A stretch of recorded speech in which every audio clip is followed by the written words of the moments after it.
He had first-round ability, but when he was available on draft night, that was one where you didn't need the full time to make the selection.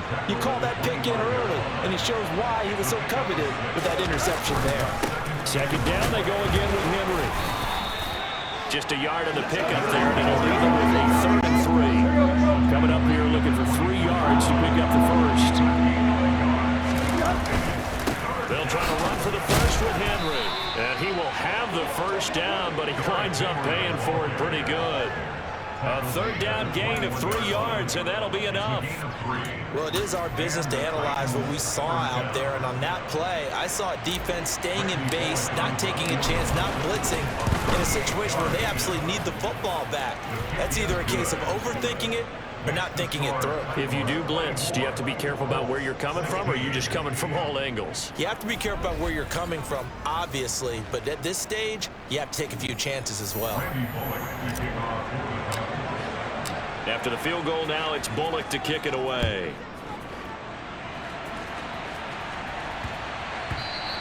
And that one bounces out of the back of the end zone, so we'll start the drive at the 25 on the touchback. Here comes the Indianapolis offense now as they get set to take over. And that last turnover could have proven more costly, but their defense only gave up 3. But now answering with a field goal doesn't do them much on this drive. They need to try and find the end zone. And he takes us up to the 40-yard line before being corralled. Good work after the catch. Gets him 15 and a first down. And that's a much-needed first down right there. Look, they're down by 8. So logic says they don't have to get a touchdown out of this drive. But the way things are going, I don't know if I'd put it in the hands of my defense here. You might not get the ball back at all. So if a 4th down situation comes up, I'm thinking hard about going for it right here and right now. And he'll be taken down, but not before he works it past the 50. Indianapolis moving the chains there on a gain of 12. I like how they work the tight end out. Nice little under route there. And if you're going to give him that much space, he's not going to catch the football. He's going to run away from you a little bit, and that's exactly what he just did there, picking up extra yardage. On 1st and 10, it's Ryan. Looking left side, and he's got a man. That's Taylor. And he'll be brought down on the other side of midfield at the 4th and 3. I know it was a gain, but you have to sense probably a little bit of disappointment there because when it's out there in open space, I think they expect to get more out of a play, don't you? Especially when you're getting it to your guy out of the backfield. You're expecting him to be able to create something, be a little more shifty. Yeah, no doubt about it. Good open field tackling held it to an okay gain. To throw again is Ryan. Over the middle, complete. That's Campbell. And he is out of bounds, but not before he's inside the 30. 17 yards on the catch and run. It's a first down. And this was a nice example of an offensive coordinator scheming his guy open. Just a little underneath route, just trying to free up some space, and it worked awfully well. Got him not just space, but plenty of room to run after the catch to pick up really nice yardage.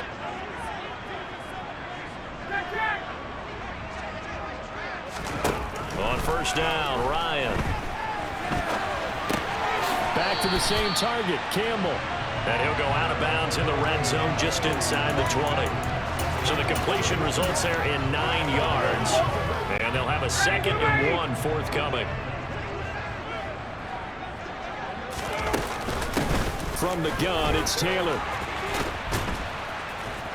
And he is going to lose yardage here. Officially, it will go as a 1-yard loss, and that's going to lead to a 3rd down. I think it's pretty evident. We can say what a difference a week makes. Last week, he ran pretty much wild, didn't he? Did pretty much what he wanted to do. But this one, they stopped him cold. That, to me, that's good scouting and even better execution. Yeah, and they stopped him behind the line right there. They obviously watched the tape a few times and made some adjustments. There's no question that coming into this game, this defense was pretty vocal about its desire to take this running back out of his game, and all that pregame whooping has turned into results.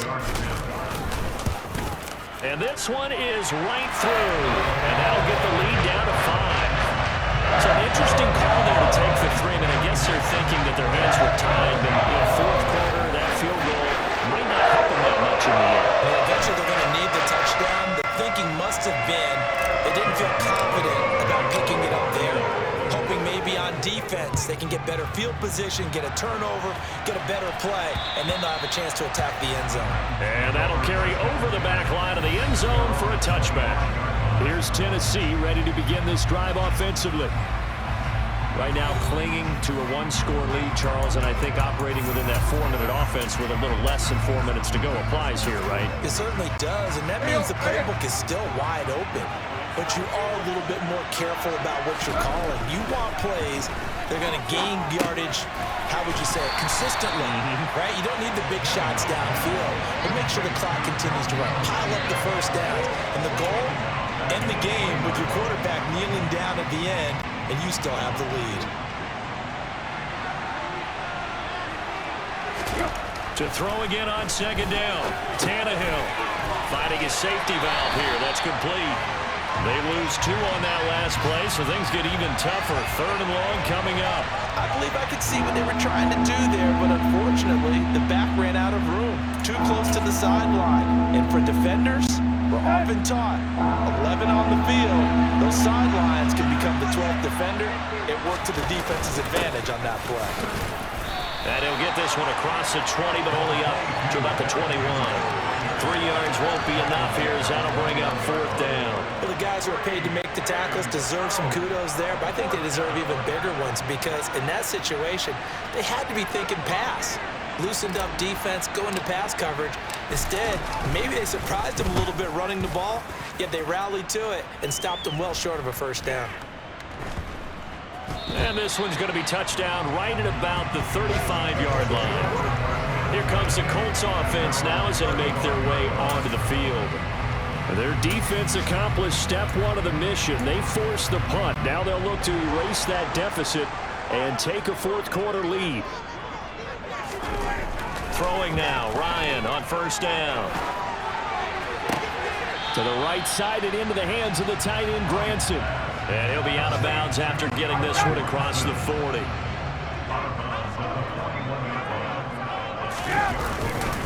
On second down, it's Taylor.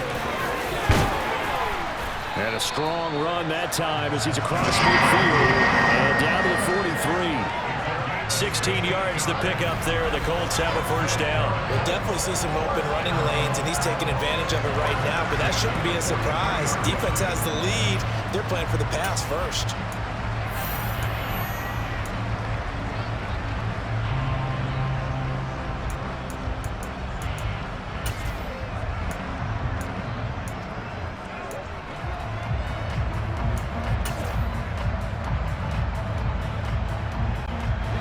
And this will probably be the final play before the 2-minute warning. Now Ryan on first down. Hits his target, the tight end, Mo Alley-Cox. And he'll get 2 or 3 out of that one as that is going to take us to the 2-minute warning.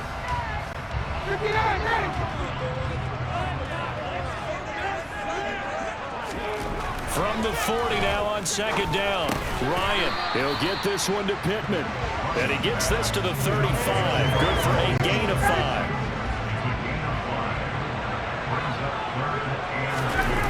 Ryan to throw. And he can't get a throw away. He's taken down.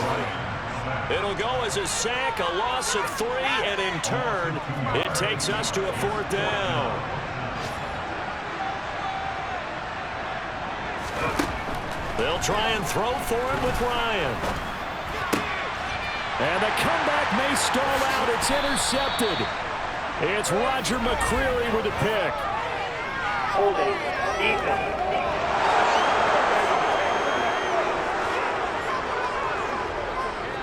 Umpire threw the flag, usually always indicates holding, and that's what we've got. And you know, depending on their positioning, where you are on the field, the umpires get different responsibilities, but always, always making sure no one's holding. And down by 5, they've got to go for it here on 4th down. Throwing now is Ryan. Pass complete to Hines. And he's not able to get away. He is stopped well short of a first down. They had to go for it with such little time remaining, and as a result, it'll be Titan football on the turnover on downs. Here we go.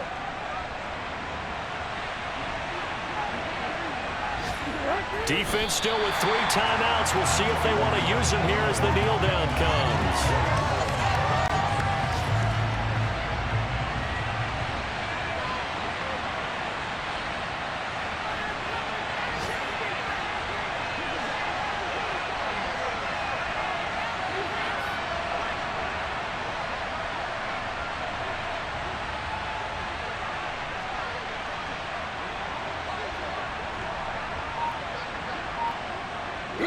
And they take a knee.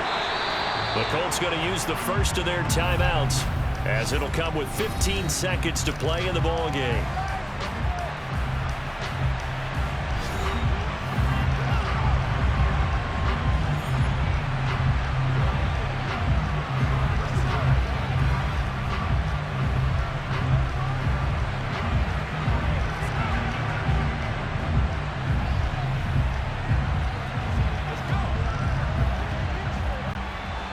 We'll see what they have drawn up here. A little bit behind the line. 12 yards needed to gain a first down.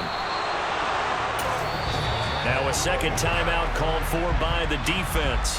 That'll leave them with just one remaining in this fourth quarter of play.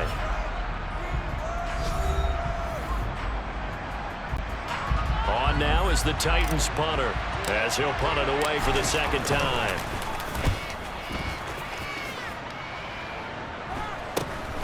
And this returnable for Hines. It'll be 37 yards there on the punt. And there'll be time for maybe one final play before we hit triple zeros. The Colts come to the line ready to start their next drive. One last shot for Ryan. Campbell making the catch. A fun, close ball game comes to an end. On that last play, Charles, they were on the wrong side of midfield. They needed something near a miracle, and they couldn't get it done. Yeah, the effort, that was good. Very good, in fact. They were just a little too far out to get a decent look at the end zone for that last opportunity. Couldn't get it done, but a nice game overall.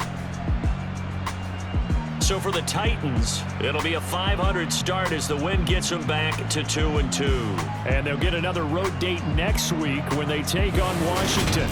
Meanwhile, for the Colts, they fall to defeat for the second time this season. And they'll look to get back on track next week as they travel to Denver to take on the Broncos.